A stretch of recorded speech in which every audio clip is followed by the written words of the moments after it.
Hello అండి, అందరికీ నమస్కారం. Welcome back to our channel. ముందుగా అందరికీ 79వ స్వాతంత్ర దినోత్సవం శుభాకాంక్షలండి. ఏపీ రాష్ట్రంలో ఇదివరకే ఈ యొక్క వాలంటీర్లకు సంబంధించి తిరిగి విధుల్లోకి తీసుకువస్తాము అనే సమాచారం మీద ఒక న్యూస్ ఆర్టికల్ అయితే పబ్లిష్ అవ్వడం జరిగింది. దీని మీద నేను ఆల్రెడీ కూడా వీడియో చేసి ఛానల్లో అప్లోడ్ చేశాను. సో ఆ వీడియోకి వచ్చేసి చాలామంది కూడా రెస్పాన్స్ అయితే అయ్యారనమాట. అంటే వాళ్ళ ఒపీనియన్స్ గురించి కమెంట్ సెక్షన్లో అయితే క్లియర్గా కమెంట్ చేసి అయితే ఎక్స్ప్లెయిన్ చేశారు. మ్యాక్సిమం వచ్చేసి చాలామంది కూడా పాజిటివ్గానే కమెంట్ అయితే పెట్టారనమాట. అంటే ఈ యొక్క వాలంటీర్ల వ్యవస్థను తీసుకువస్తేనే బాగుంటుంది, ఓకేనా. సో చాలామంది కూడా ఈ వాలంటీర్ వ్యవస్థ లేకపోవడం వల్ల, పథకాల గురించి సరిగా తెలియకపోవడం వల్ల వాళ్ళు పథకాలను అయితే కోల్పోతున్నారు అని చాలామంది కూడా పాజిటివ్గానైతే కమెంట్ సెక్షన్లో కమెంట్స్ అయితే పెట్టారనమాట.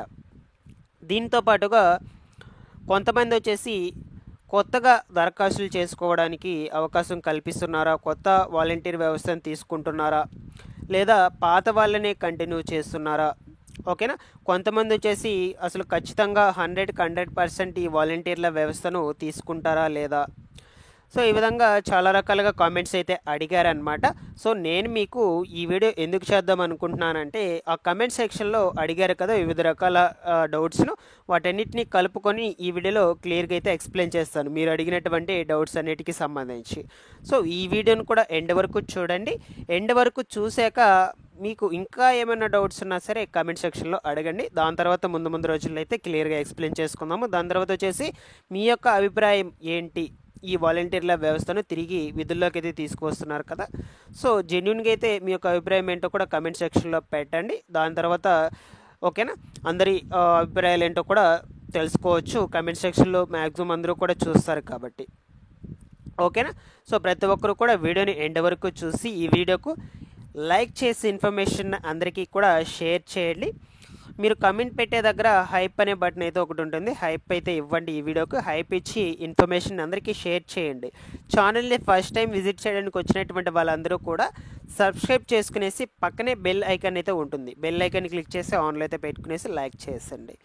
లేట్ చేయకుండా టాపిక్లో కనుక వచ్చేసినట్లయితే, సో ఆంధ్రప్రదేశ్ రాష్ట్రంలో వాలంటీర్ల వ్యవస్థను ఈ కూటమి ప్రభుత్వం వచ్చాక పక్కన పెట్టేసింది అనమాట. వీళ్ళని తిరిగి విధుల్లోకి అయితే తీసుకోలేదు.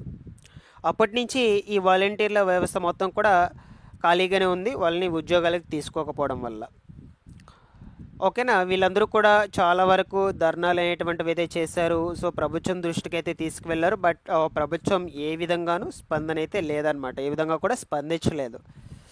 సో తాజాగా మనకు ఒక 4 రోజుల క్రితము ఈ వాలంటీర్ల వ్యవస్థను తిరిగి అభయహస్తం పేరుతో మళ్ళా విధుల్లోకి అయితే తీసుకువస్తామని ఒక ఆర్టికల్ అయితే పబ్లిష్ అయిందనమాట. సో అప్పుడు చాలామంది కూడా ఈ వాలంటీర్ల వ్యవస్థను తిరిగి విధుల్లోకి తీసుకొస్తున్నారని సోషల్ మీడియాలో చాలామంది కూడా వీడియోస్ అయితే అప్లోడ్ చేశారు. అయితే ఈ వాలంటీర్ల వ్యవస్థను ఖచ్చితంగా 100% విధుల్లోకి అయితే తీసుకువస్తారా అంటే, సో అది మనకు జస్ట్ ఓన్లీ ఆర్టికల్ని అయితే పబ్లిష్ చేశారనమాట. అది కూడా వచ్చేసి మనకు ఆంధ్రప్రభ ఈ యొక్క పేపర్ ఏదైతే ఉందో, ఆర్టికల్ ఏదైతే ఉందో దాంట్లో మాత్రమే పబ్లిష్ అయితే అయిందనమాట. ఈ ఆర్టికల్కి సంబంధించి చూసుకుంటే అందులో మాత్రం క్లియర్గా మెన్షన్ చేస్తున్నారు మనకు, ఈ గ్రామ వార్డు సచివాలయానికి సంబంధించినటువంటి వాలంటీర్లను తిరిగి అభయహస్తం పేరుతో విధుల్లోకి అయితే తీసుకువస్తాము. అదేవిధంగా వీళ్ళకి స్టార్టింగ్లో మేనిఫెస్టోలో చెప్పిన విధంగా, ఓకేనా, శాలరీ అంటే జీతం ఎంతైతే ఇస్తామని చెప్పామో ఆ జీతంతో పాటుగా వీళ్ళని విధుల్లోకి తీసుకొచ్చి అయితే ఉద్యోగాలు అప్పచెప్తామని మనకు క్లియర్గా ఆ యొక్క ఆర్టికల్ అయితే మెన్షన్ చేస్తున్నారు, ఓకేనా. సో నేను వీడియో పెట్టాను ప్రీవియస్గా కూడా, చాలా బాగా రెస్పాన్స్ అయితే ఇచ్చారండి. వాళ్ళ ఒపీనియన్స్ అన్నీ కూడా పాజిటివ్గా అయితే చాలా వరకు కూడా చెప్పారు. ఈ వాలంటీర్ల వ్యవస్థకు సంబంధించి ఉద్యోగాలు మళ్ళీ కూడా తిరిగి ఇవ్వాలని, ఓకేనా, వీళ్ళని తిరిగి విధుల్లోకి తీసుకోవాలని, వీళ్ళకి స్టార్టింగ్లో చెప్పినటువంటి జీతాన్ని ఇవ్వాలని. సో ఈ విధంగా చాలామంది చెప్పారు పాజిటివ్గా. ఈ వీడియో కూడా కమెంట్స్ అయితే పెట్టండి.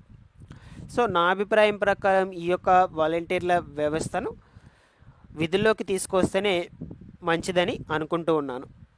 ఎందుకు అంటే వీళ్ళు గతంలో చాలా బాగా పని అయితే చేశారనమాట. అంటే మెయిన్ ఏంటంటే ఈ ప్రభుత్వ పథకాలకు సంబంధించి, అదేవిధంగా గ్రామ వార్డు సచివాలయం అధికారులకు, అదేవిధంగా ప్రజలకు సంబంధించి మధ్యలో మధ్యవర్తిగా చాలా బాగా అయితే వర్క్ చేశారనమాట వీళ్ళు. అంటే తెలియని ఇన్ఫర్మేషన్ను ప్రజలకైతే చేరవేసేవాళ్ళు అనమాట. సో ఫర్ ఎగ్జాంపుల్గా ఇప్పుడు తల్లికి వందనం పథకమే ఉందన్నమాట. ఈ యొక్క తల్లికి వందనం పథకానికి సంబంధించి దరఖాస్తులు చేసుకోవాలంటే, గ్రీవెన్స్ రేస్ చేసుకోవాలంటే చాలామందికి అయితే తెలియదు అనమాట. సో ఈ తెలియనటువంటి ఇన్ఫర్మేషన్ను ప్రజల వద్దకైతే తీసుకువెళ్ళేవాళ్ళు. సో గతంలో వచ్చేసి వీళ్ళే ప్రజల దగ్గరుండి అప్లై చేయించడం కావచ్చు, దాని తర్వాత దానికి ఏమైనా కావాల్సినటువంటి డాక్యుమెంట్స్ తీసుకొచ్చి ఇవ్వడం కావచ్చు, ఇన్ కేస్ ఏమన్నా రిమార్క్స్ ఉన్నా సరే వాటన్నిటిని కూడా వాళ్ళకి ఎక్స్ప్లెయిన్ చేసి వాటన్నిటిని కూడా సరి చేసుకోమని చెప్పడం కావచ్చు. సో క్లారిటీగా అయితే ప్రజల దగ్గరికి ఇన్ఫర్మేషన్ అయితే తీసుకువెళ్ళేవాళ్ళు అనమాట. సో ప్రజెంట్ ఏంటంటే సిచ్యువేషన్ ఎలా ఉందంటే, వీళ్ళు లేకపోవడం వల్ల ప్రజలకి ఈ గవర్నమెంట్ స్కీమ్కి సంబంధించి, అంటే కొంతమంది చదువుకునేటువంటి వాళ్ళు ఉంటారు, కొంతమంది చదువుకునేటువంటి వాళ్ళు ఉంటారనమాట. సో చదువుకునేటువంటి వాళ్ళైతే ఓకే, వాళ్ళకైతే ఇన్ఫర్మేషన్ అయితే తెలుస్తుంది, అర్థమవుతుంది. సో బట్ చదువుకునేటువంటి వాళ్ళెవరికి కూడా ఇన్ఫర్మేషన్ అయితే తెలియదు కదా. సో ప్రభుత్వ సమాచారాలన్నీ కూడా తెలియదు అనమాట. సో గతంలో ఈ వాలంటీర్ల వ్యవస్థ ఈ విధంగా తెలియనటువంటి వాళ్ళకి సంబంధించి, తెలియనటువంటి వాళ్ళ అందరికీ కూడా సమాచారాన్ని అయితే చెప్పేవాళ్ళు. బట్ ఇప్పుడు ఏంటంటే వాళ్ళు లేరు కాబట్టి చాలా వరకు అయితే ఈ యొక్క సమాచారం అయితే తెలియక ప్రభుత్వం నుంచి వచ్చేటువంటి ప్రభుత్వ పథకాలను అయితే కోల్పోతున్నారు ఈ ప్రజలందరూ కూడా చాలా వరకు. ఓకేనా. సో ఫర్ ఎగ్జాంపుల్గా మనకు ఈ యొక్క ప్రస్తుతం జరుగుతున్నటువంటి వర్క్ ఫ్రమ్ హోమ్ సర్వే వెరిఫికేషనే అనుకోండి. చాలామంది తెలియక ఈ వర్క్ ఫ్రమ్ హోమ్ జాబ్స్ అని తెలియక వాళ్ళు సర్వే చేసేటప్పుడు నాట్ ఇంట్రెస్టెడ్ అని పెట్టేసుకున్నారు అనమాట. వాళ్ళందరూ కూడా ఇప్పుడైతే చాలామంది కూడా బాధపడుతున్నారు. సో మాకు తెలియక ఈ విధంగా నాట్ ఇంట్రెస్టెడ్ అని పెట్టుకునేసాము అని. దాని తర్వాత వచ్చేసి ఈ తల్లికి వందనం పథకానికి సంబంధించి సో చాలా విధాలుగా అయితే కమెంట్స్లో కూడా అడుగుతున్నారు నేను వీడియోస్ పెట్టినప్పుడు. గ్రీవెన్స్ ఎట్లా రైజ్ చేసుకోవాలి, మాకు డబ్బులు పడతాయా లేదా, సో మేము గ్రీవెన్స్ పెట్టుకున్నాము మాకు ఇంకా డబ్బులు పడలేదు, ఈ ఆర్టీఈ కింద సీట్ వచ్చింది, సో మాకు డబ్బులు పడతాయా లేదా, ఆర్టీఈ కింద సీట్ రాలేదు అయినా కూడా మాకు పేమెంట్ హోల్డ్ అని చూపిస్తుంది. సో ఈ విధంగా చాలా రకాల డౌట్స్ అయితే అడిగారు. సో వీటన్నిటికి కూడా వాళ్ళు పరిష్కారం అయితే చూపించేవాళ్ళు అనమాట, దగ్గరుండి కూడా ఎక్స్ప్లెయిన్ చేసేవాళ్ళు అనుకోవచ్చు ఈ వాలంటీర్ల వ్యవస్థ కనుక ఉన్నట్లయితే. సో ఈ విధంగా వచ్చేసి ప్రజలు కొంతమేరకు ఈ ప్రభుత్వం నుంచి వచ్చేటువంటి పథకాలు అనేటువంటి వాటిని అయితే కోల్పోతున్నారు, ఇన్ఫర్మేషన్ సరిగ్గా తెలియకపోవడం వల్ల. సో నా అభిప్రాయం ప్రకారం ఏంటంటే ఈ వాలంటీర్ల వ్యవస్థ ఉంటేనే మంచిదని అనుకుంటున్నాను. దీన్ని బట్టి మీరు కూడా అభిప్రాయం అయితే ఎక్స్ప్లెయిన్ చేయండి కామెంట్లో. సో ఇక మ్యాక్సిమం వచ్చేసి ఈ వీడియో చేయడానికి గల ముఖ్య కారణం ఏంటంటే, కొంతమంది వచ్చి కమెంట్స్లో ఏమడుగుతున్నారంటే కొత్తగా వాలంటీర్ల వ్యవస్థను తీసుకుంటారా, అంటే కొత్తగా నోటిఫికేషన్స్ రిలీజ్ చేసి జాబ్స్కి అప్లై చేసుకొని క్వాలిఫికేషన్ బట్టి ఈ వాలంటీర్ల జాబ్స్ని అయితే మళ్ళీ కొత్తగా తీసుకుంటారా అని చాలామంది అడుగుతున్నారు. సో కొత్తగా తీసుకుంటారా అనే విషయం మీద అయితే మనకు క్లారిటీ అయితే లేదు. నాకు తెలిసి మ్యాక్సిమము సో గతంలో ఉన్నటువంటి వాళ్ళని తిరిగి విధుల్లోకి అయితే తీసుకొని సో వాళ్ళ ద్వారానే ఈ విధులు అయితే నిర్వర్తించే ఛాన్స్ అయితే ఉండొచ్చు అనమాట. అంతేకాని ఇప్పుడు కొత్తగా నోటిఫికేషన్స్ జారీ చేసి కొత్త సిబ్బందిని తీసుకొని సో అంత చేసే ప్రాసెస్ అయితే నాకు తెలిసి బెటర్ అని అనుకుంటున్నాను.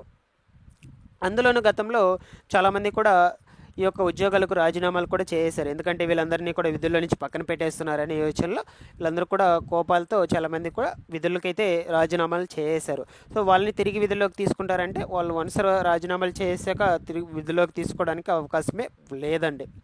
సో ఇన్ కేస్ వాలంటీర్ల వ్యవస్థ సరిపోకపోతే, ఈ వర్కర్స్ సరిపోకపోతే దాని తర్వాత మళ్ళీ మనకు ఉద్యోగాల్లోకి తీసుకునే ఛాన్స్ అయితే ఉండొచ్చు కొత్తగా నోటిఫికేషన్ రిలీజ్ చేసి. బట్ ప్రభుత్వం మనకు ముందు వీళ్ళనైతే విధుల్లోకి తీసుకున్నాక ఏదేమైనా మనమైతే డిసైడ్ చేసుకోవచ్చు అనమాట. బట్ మనకు రీసెంట్గా ఈ యొక్క ఆర్టికల్ మాత్రమే పబ్లిష్ అయింది, కన్ఫర్మేషన్ అయితే ఇంకా రాలేదు. చూద్దాం ముందు రోజుల్లో దీనికి సంబంధించి ఎటువంటి ఇన్ఫర్మేషన్ వచ్చినా సరే ఎప్పటికప్పుడు ఛానల్ నుంచి అయితే అప్డేట్స్ అయితే ఇస్తూ ఉంటాను. ఛానల్ని అయితే రెగ్యులర్గా అయితే ఫాలో అయితే అవుతూ ఉండండి, సబ్స్క్రైబ్ చేసుకునేసి ఇటువంటి ఇన్ఫర్మేషన్ కోసం. Thanks for watching this one.